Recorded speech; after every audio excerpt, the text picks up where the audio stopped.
Hey, Posse. I'm Chrissy Benson, host of the Vegan Posse podcast. I hope you've enjoyed this special self-love series as much as I've enjoyed bringing it to the world. This has been such an intimate series in so many ways that it seemed only appropriate to offer a short but sweet recap episode for everyone who shared in this deep dive into self-love. In this brief episode, I'll summarize some of the key aspects of self-love and offer my main takeaways from our 7 amazing guests.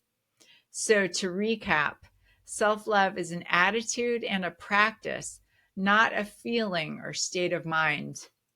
It can be defined as a learnable attitude of kindness, entailing self-contact, self-acceptance, and self-care.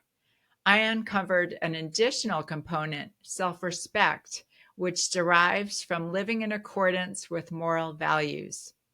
The 7 guests featured in this special series were not schooled in this academic definition, and they offered their own takes on self-love and what it means to them. Psychology coach Dr. Jen Hawk talked about the practice of radical honesty with yourself and others as integral to the practice of self-love. If we don't speak truth, even to the risk of displeasing other people and allowing them to see us in a less than flattering light, we are guaranteed to be abandoning ourselves. Self-love calls for courage, honesty, and stepping into the light of our own authenticity, no matter what the consequences. Delaney Fisher, host of the Self-Helpless podcast, talked about the importance of being guided by our own preferences and desires, rather than by what we think our life should look like or what we think will impress other people. Delaney talked about making that choice for herself, with the result that her life may seem less flashy and shiny, but is more fulfilling to the person that matters, her. Therapist Kylea Rorabaugh talked about self-love as exercise in the same sense as physical exercise, something that requires practice, routine, and exercising the self-love muscle, or else it will atrophy.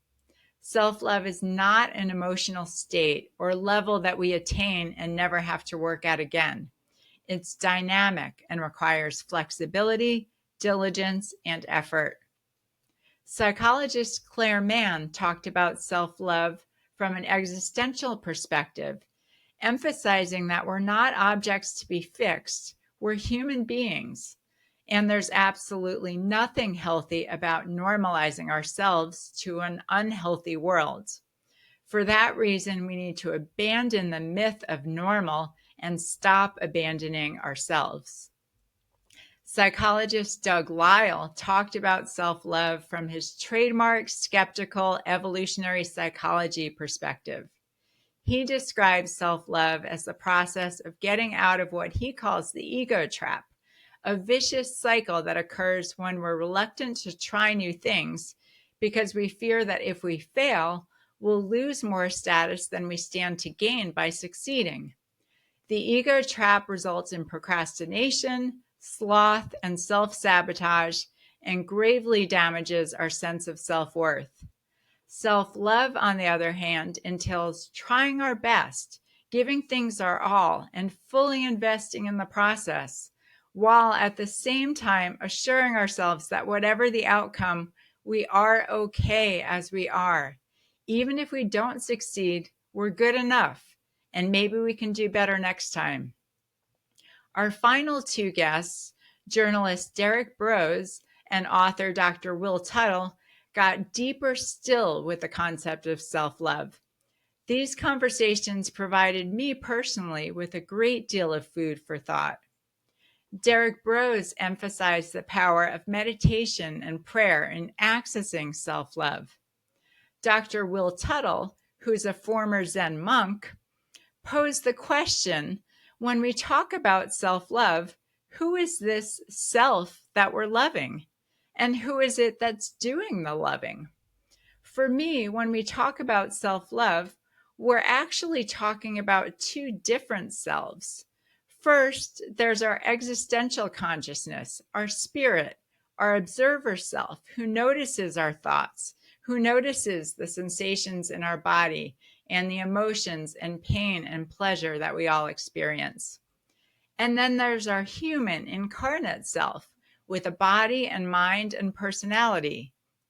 How and why did we, our spirit, end up in this particular human with its own unique quirks and traits and temperament? I don't have the answer to this existential question. In the musical Shenandoah, there's a song called Why Am I Me that encapsulates this enigma beautifully. The song is sung by two boys, Gabriel and Anderson, one a free white boy and the other an enslaved black boy. Some of the lyrics go like this. Why was I born when I was born? Who I was born to be?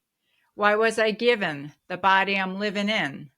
Why am I Gabriel? Why am I Anderson? Why am I me? Why am I me? Why am I me? Why am I here? Why am I now? Why am I who you see? Why was I handed the body I landed in? Why am I Gabriel? Why am I Anderson? Why am I me? Why am I me? Why am I me? We can all ask ourselves this same question. Again, I don't have the answer. All that said, every one of us has landed in the person we are, and we have the opportunity, the privilege, and the responsibility to explore, come to know, and love that person as best we can.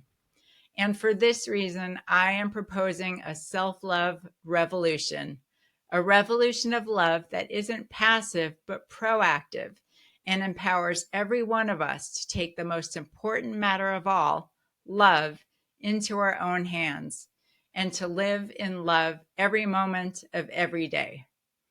Thank you for joining me in this special self-love series.